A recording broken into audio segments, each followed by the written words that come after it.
You're about to hear a story that will stick with you long after it's over.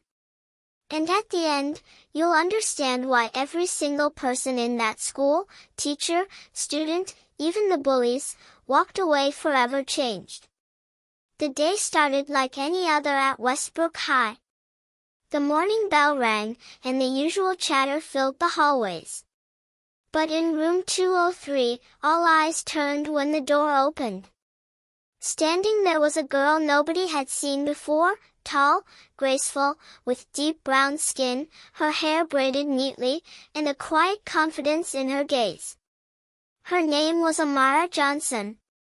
She had just transferred from Atlanta after her father's job moved the family. Amara wasn't trying to stand out. She walked in wearing a simple denim jacket, carrying only a notebook and pen. But in a school where cliques ruled and outsiders were picked apart, her very presence was enough to draw attention, especially from the wrong crowd. In the back corner sat Trent Matthews and his friends, boys who had made a sport out of humiliating new kids. They exchanged smirks, already planning their next move. The first 2 periods passed without incident, but by third period, English class, things began to shift. As Amara read quietly from her book, Trent and his crew whispered, chuckled, and made snide remarks about her accent when she answered a question. She ignored them. That only seemed to fuel them more. Then it happened. The teacher stepped out for a quick moment to grab extra papers. In that brief silence, Trent stood up and swaggered toward Amara's desk. His friends followed like shadows. "Hey, new girl," he sneered, "we've got a better seat for you, out in the hallway where you belong." Before she could respond, Trent grabbed the strap of her backpack and tugged. Another boy tried to pull her chair back. The sound of metal scraping against the floor echoed through the classroom.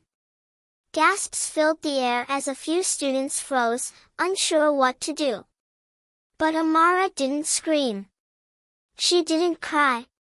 She didn't even flinch. Instead, she calmly stood, eyes locking onto Trent's with a quiet intensity that made him hesitate. Then, in a voice steady but firm, she said, "Take your hand off me." Trent smirked. "Or what?" That's when Amara did something no one expected. She gently set her notebook on the desk, stepped around Trent's arm in one swift motion, and with practiced precision, twisted her backpack strap free from his grip. Then, in one fluid move, she pivoted, placed her hand firmly on his chest, and pushed him back, not hard enough to hurt him, but enough to make him stumble and lose his balance.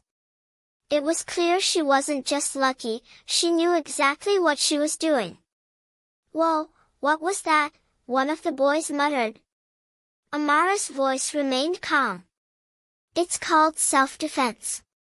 And if you ever try to put your hands on me again, you'll find out just how much more I know." The room went dead silent. Trent's face turned red, not from pain but from the fact that a girl, the new girl, had just stood up to him in front of everyone.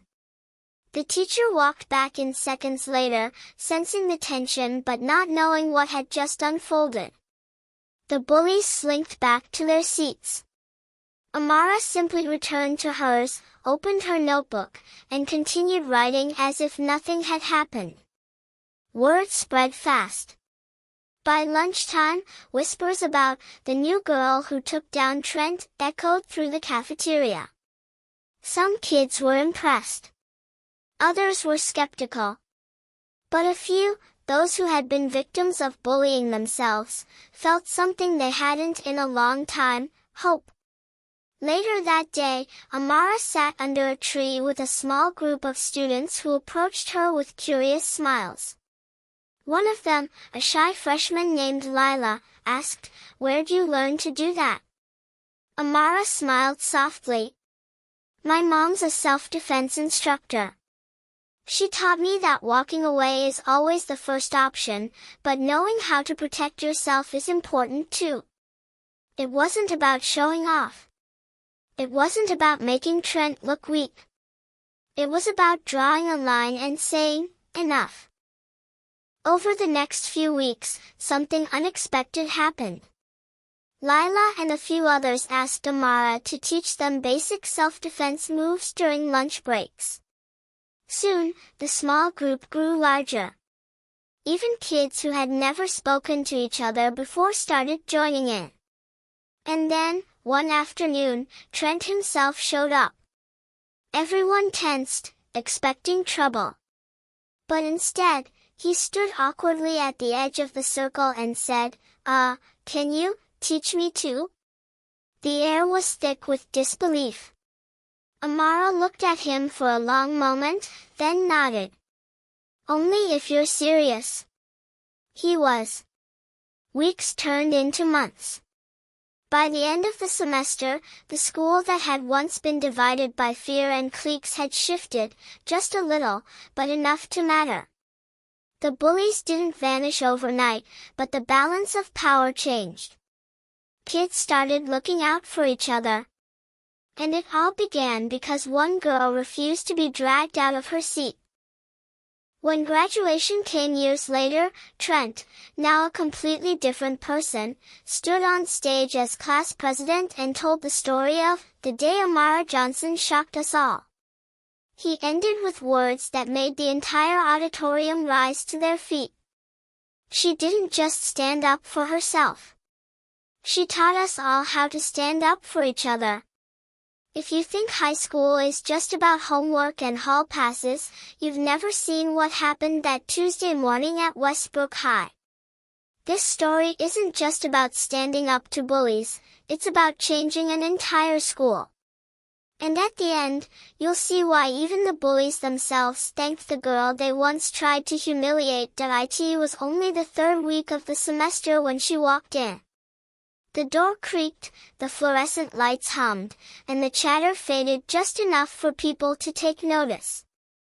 Amara Johnson, 16, tall, dark skin that seemed to glow against her white button-down shirt, and hair woven into tight, neat braids. She didn't scan the room. Like most new students did, desperate to find a friendly face. She simply nodded at the teacher, walked to an empty desk near the window, and sat down. Her calmness made people curious. But curiosity at Westbrook often came with a side of cruelty. 3 seats back sat Trent Matthews, lanky, cocky, and king of the school's unofficial Troublemakers Club. His friends, Jace and Tyler, were shadows to his storm, always ready to back him up. New kids were easy prey, and Trent loved nothing more than making an example out of them. When the teacher introduced Amara, her soft Georgia accent slipped into the room. Trent smirked, leaning over to Jace. "We got ourselves a Southern princess," he whispered, loud enough for others to hear.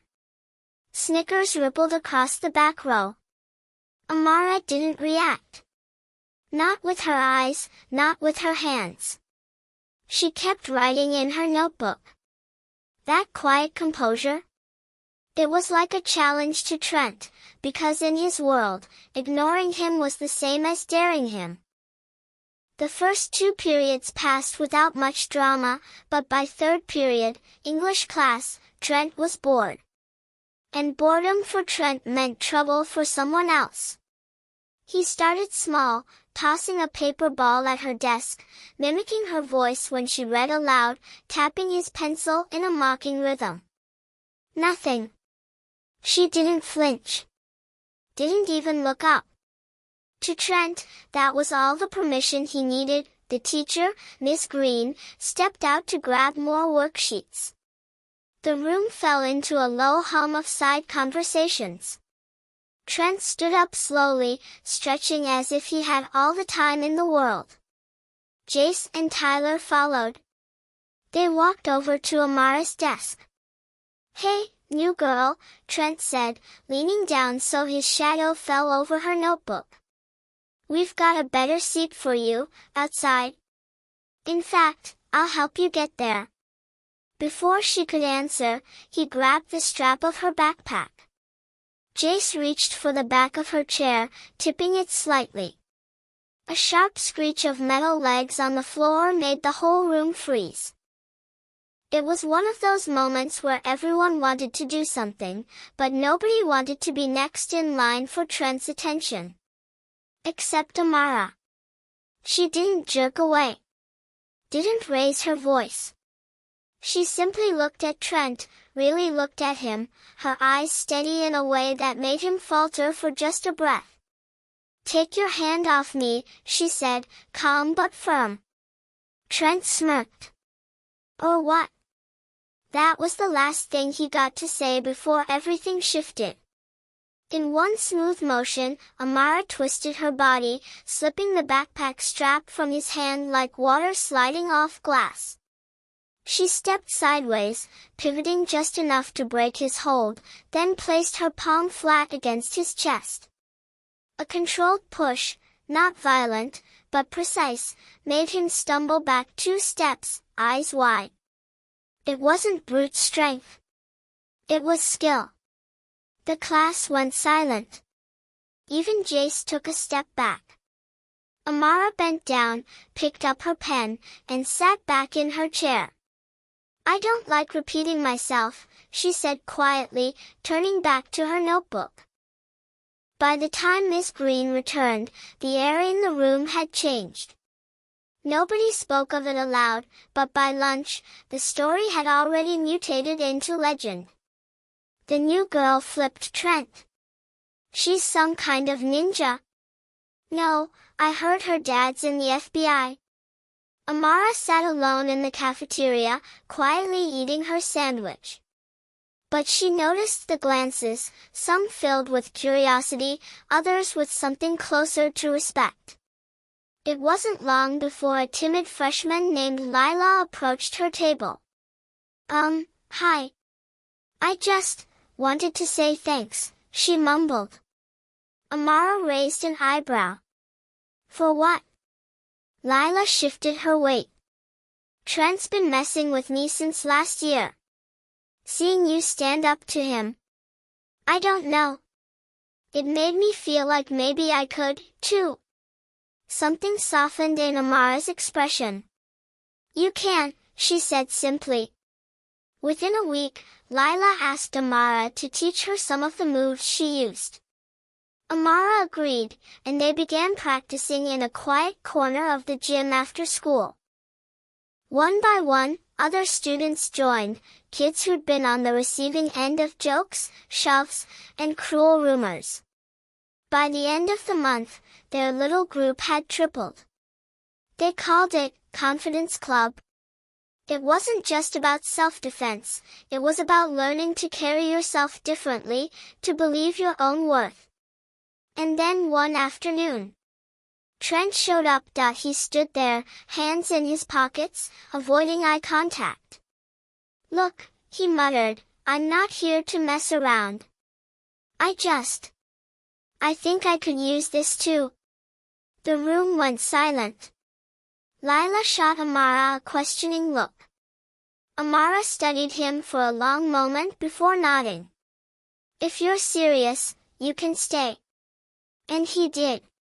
Trent trained alongside the very people he'd bullied, sometimes struggling, sometimes laughing at his own mistakes. Slowly, the edges of his arrogance wore down. He started apologizing, to Lila, to others. By the end of the semester, the school's social dynamics had shifted. 2 years later, Amara graduated with honors. Trent, once the terror of Westbrook High, stood on stage as class president. His voice wavered as he told the story of the day a girl named Amara Johnson changed everything.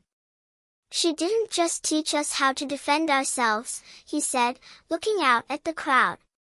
She taught us how to respect each other. And she taught me how to respect myself. The audience stood. Applause thundered. Amara smiled from her seat, not because she needed the recognition, but because she knew her time at Westbrook had mattered. And all of it began with a single moment in English class, when she refused to be dragged out of her seat.